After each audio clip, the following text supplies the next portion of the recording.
podcast gear can become absolutely overwhelming extremely fast. So we made this guide to make your world just a little bit easier for starting your podcast. So first and foremost, there are a few pieces of key gear for starting your podcast. First and foremost, of course, you have a microphone. Then you need a recorder, some sort of device to record your audio. Then you need software to edit it, and you need a hosting platform to actually host your podcast on. These hosting platforms distribute for you, and it's not even a worry for you. You don't have to go and individually upload after that. You upload to the one platform, they do the rest of the work. We're going to start, though, by talking about the microphones. This is the Shure SM7B, the Mac Daddy of all podcasting microphones. If you look at any professional podcast, you look at the Joe Rogan, you look at Think Media, they all have this microphone. Now, this microphone has that reputation of professional. It sounds great. It's got a really nice, rich sound to it. However, it is also very expensive and very gain hungry, which means you generally have to use what's called a cloud lifter along with it to get rid of that hiss that comes with this microphone. So that's going to be a pretty price tag. Why would you have to go and spend that much money on a professional microphone? Are there any other options? There are, and my recommendation is this mic right here. But we're going to talk about that in a little bit. First, we got to cover the basics of microphones. There are 4 different types of microphones. Well, technically there's 5, because the best microphone that we have is the one we literally have available to us. First, your phone. This is an actual device that is made for talking. The microphone on here is actually really good quality. If you go ahead and look at any sort of recording you have on here, go ahead and record a video. This is what a phone microphone sounds like. I mean, it's not anything compared to this, but you can host a great podcast just talking on your phone. So you don't need anything fancy. You can go ahead and record a podcast right now with what's in your back pocket. The other microphones we have, first, a lavalier microphone. Then you have a shotgun microphone, then a condenser, and a dynamic microphone. Now, lavalier microphones, you've probably seen these at weddings or anything like that. They're generally these little microphones that get clipped onto your lapel, and there's usually a receiver, a transmitter, or some sort of recording device that goes along with it. Plug this in, and you talk into this little piece of equipment right here. Yeah, that entire segment I didn't actually record on the recorder, so this is what the lav mic sounds like. I can't remember for the life of me what I was specifically talking about with this lav mic, but it is cheap, it is reliable. You can use it for many creative endeavors, even when you're talking on a camera for YouTube, you're vlogging. You can have this hooked to your lapel in your pocket with your camera out. You can walk away from it and still get recording. And it's a fantastic option for actually podcasting. You can find these microphones relatively cheap and a recorder relatively cheap. Now, back to everything I recorded prior to without messing up. After the lav mic, there are what's known as the shotgun microphones. Shotgun microphones are usually what you see on something like a YouTuber. They'll have their camera with that little fluffy microphone on top, or you see them in documentary productions behind the scenes of movies. That boom pole arm having that microphone on the end.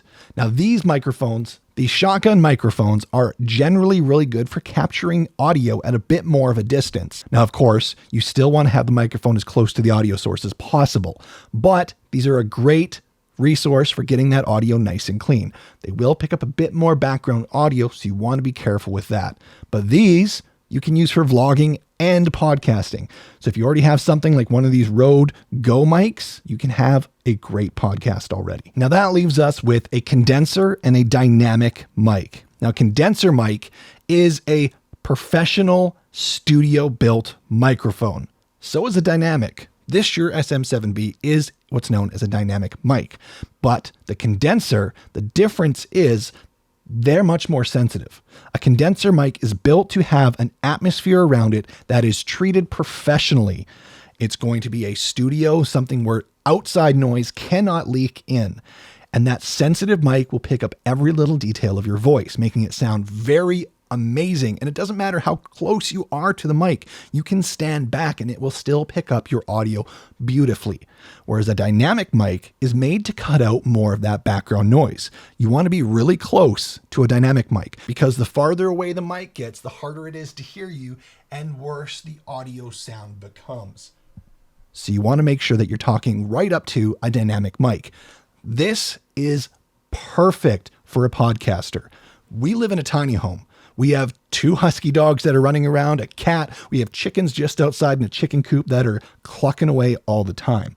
So to cut out that background noise of maybe a plane flying overhead, or maybe you have kids in your house that are running and playing, or the cars running by in the street, the dynamic mic is made to help cut out all that background noise, which also includes reverberations and echoes. So unless you have a completely, fully professionally treated studio in your house or apartment, you're not going to want a condenser mic. You're going to want a dynamic mic.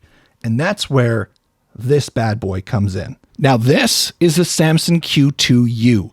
It's a fantastic microphone that has some really amazing features. First and foremost, it is USB capable, which means it can plug directly into your laptop, your computer, and you can record your podcast straight from there. Or you can go ahead and upgrade into an XLR cable and record to a recording device or a soundboard, whatever works for you, which makes this the best, and I mean the best, microphone for upgrading in the future. Not to mention, it is a fraction of the price as many other high quality, professional microphones out there in the market. This does an amazing job and is a fraction of the price.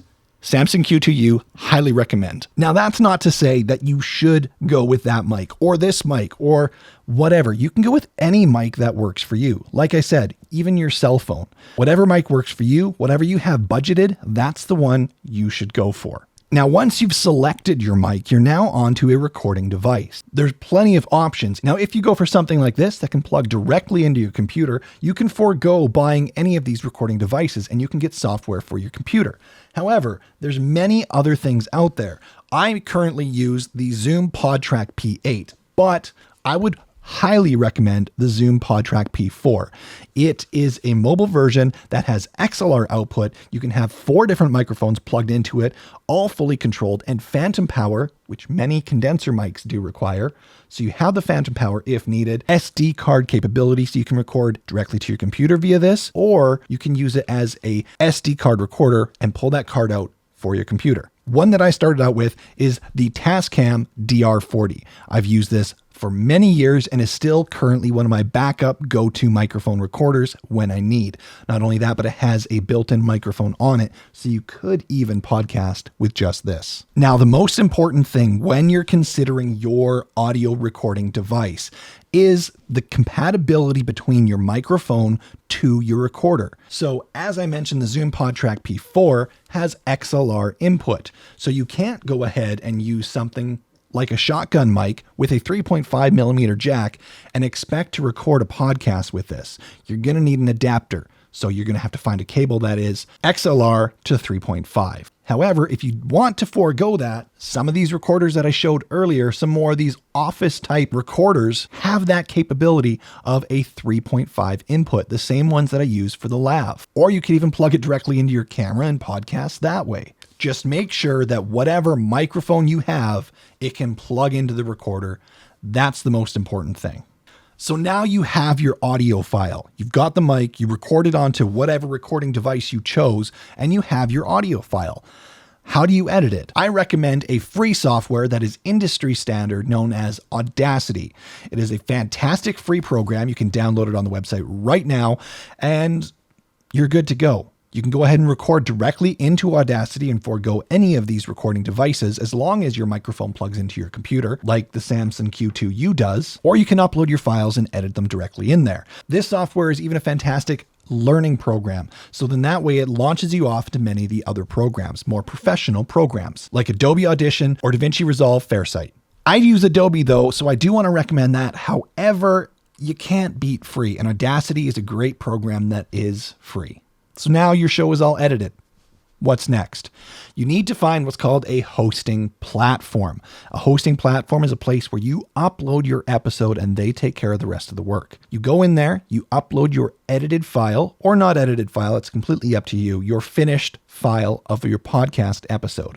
You upload it there and they distribute it to places like Spotify, Apple Podcast, iHeartRadio, you name it. They take care of the rest.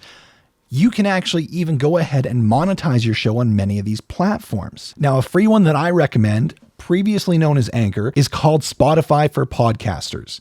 If you go there, you can upload your show directly to the platform and they distribute it for you. Now, there's a whole plethora of different hosting platforms out there. Many of them are paid subscription once again, so you can't beat a free option. However, once you get the ball rolling, you get the idea of your podcast, you can change platforms. And finding the hosting platform that's right for you is really important. So make sure you put your due diligence into finding that.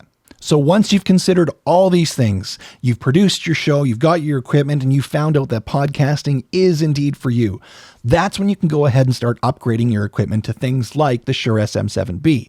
Because let's face it, it's more for a look. It's a badge of honor. More than anything, I think a lot of video podcasters want to strive for having the Shure SM7B strictly for that purpose. And because of that, I do want to say no. The gear doesn't make your podcast great.